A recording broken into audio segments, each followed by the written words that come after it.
जय गुरुदेव, जय महाकाली। आप सभी साधकों का जय महाकाली परिवार में स्वागत है। एक विशिष्ट साधना और प्रयोग जिसे सबको करना चाहिए। 27 अगस्त 2025 को गणेश चतुर्थी के अवसर पर आप इस प्रयोग को कर सकते हैं या किसी भी बुधवार से इस प्रयोग को किया जा सकता है।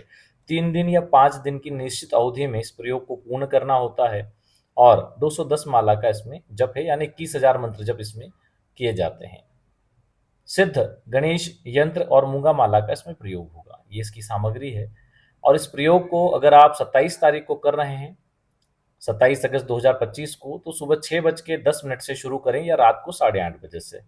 ये इसका विशेष समय रहेगा जिसमें आप शुरू कर सकते हैं। इसके अलावा आप किसी भी बुधवार इसको कर रहे हैं तो सुबह 4 बजे से कर सकते हैं या रात को 9 या 10 बजे से। इस प्रकार इस साधना को किया जा सकता है।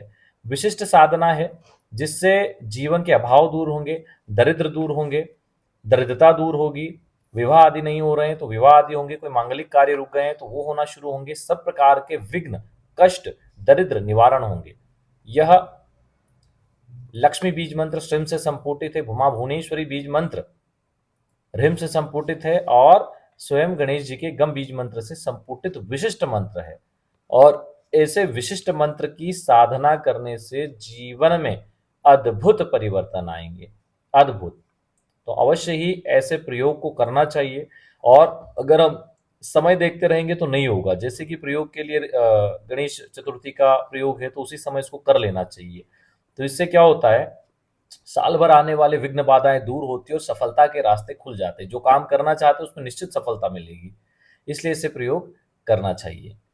तो चलिए, आप चाहे सुबह कर रहे हो या रात को कर रहे हो, स्नान आदि से निवृत्त हो जाएं, लाल वस्त्र धारण करें, पूर्वमुखी होकर बैठ जाएं, अपना पवित्रीकरण और आचमन करें। सामने लकड़ी का बाजोट हो, उसके ऊपर लाल कपड़ा हो, थोड़े से लाल पुष्प रखें, उसके ऊपर यंत्र को स्थापित करें, माला को स्थापित करें।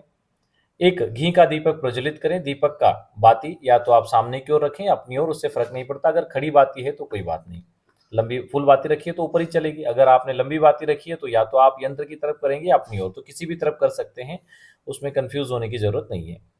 दीपक का पूजन करेंगे, जिस आसन पर बैठे हैं उसका पूजन करेंगे। हम हमेशा बोलते हैं आसन को पैर से इधर उधर नहीं करना, आसन को हाथ से लगाना, प्रणाम करना, फिर उस पर बैठ जाना, ठीक है ना। साधना में प्रत्येक वस्तु का सम्मान करना सीखना चाहिए। हमने बहुत से लोगों को देखा है पैर से इधर उधर करेंगे आसन को, फिर उस पर बैठेंगे, तो ऐसा नहीं करना।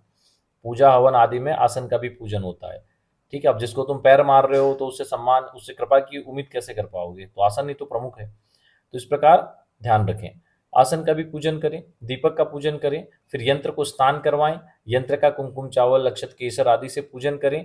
और माला को स्नान नहीं करवाएं, माला का पूजन ही कर दें, क्योंकि माला अगर सिद्ध है तो कोई दिक्कत नहीं है।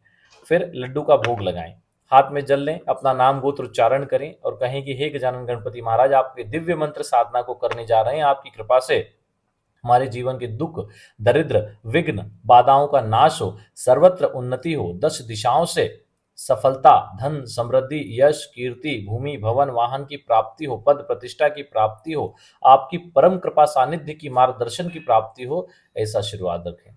आपकी कृपा से परम तेजवान रहें, बुद्धिमान रहें, ऐसा आशीर्वाद दें। सदैव धर्म पथ पर रहें, ऐसा आशीर्वाद दें। ऐसा बोल के जल सामने छोड़ दें। जल चावल फूल लेके संकल्प लें, उसको फिर छोड़ दें। अगर चावल फूल भी लिए तो एक कटोरी में छोड़े, बाद में उनको विसर्जित कर दें। केवल जल लिया तो सामने भी छोड़ सकते हैं, ठीक है ना। इस प्रकार आपका संकल्प पूर्ण होता है। इसके बाद आपको एक माला श्री गुरुदेव के मंत्र की जप करनी है। गुरु मंत्र का 1 माला या 4 माला जप करने के बाद फिर आप श्री गणेश की इस मंत्र का जप करेंगे। अब एक चीज ध्यान रखिए, जैसे 3 दिन या 5 दिन, जितने भी दिन का आप संकल्प कर रहे हैं, तो माला बराबर होनी चाहिए। टोटल 21,000 मंत्र है, 210 माला, तो सभी दिन 3 दिन या 5 दिन तो बराबर माला होनी चाहिए हर दिन, ठीक है ना।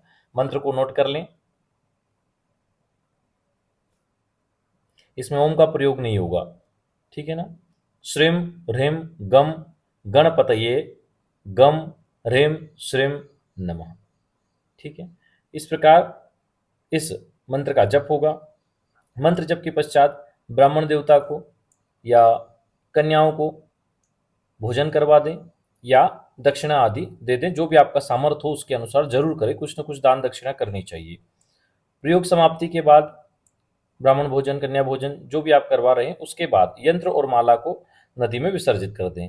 ऐसा कर लेंगे तो निकट भविष्य में होने वाले सब कार्य आपके सिद्ध होंगे, बाधाएं समाप्त होगी और किसी प्रकार का कोई विघ्न बाधा उपस्थित नहीं होगी। तो इस प्रकार के दिव्य अनुष्ठान को करके अपने जीवन को उत्तम से भी उत्तम बनाना चाहिए। चलिए आज के लिए इतना ही। जो लोग अपना कुंडली विश्लेषण या ऑरा स्कैनिंग आदि करवाना चाहते हैं, नीचे नंबर दिया गया है। जो लोग फ़ोन पे बातचीत करना चाहते हैं, तो दिन का समय है, दिन में 12 से 4 बजे तक का, उसी समय कॉल करें, बाकी समय ना करें। कुछ काम हो तो व्हाट्सएप कर दें, जब समय मिलता है हम जवाब दे देते हैं, पर वो 12 से 4 के अलावा आप कॉल ना करें। चलिए आज के लिए इतना ही।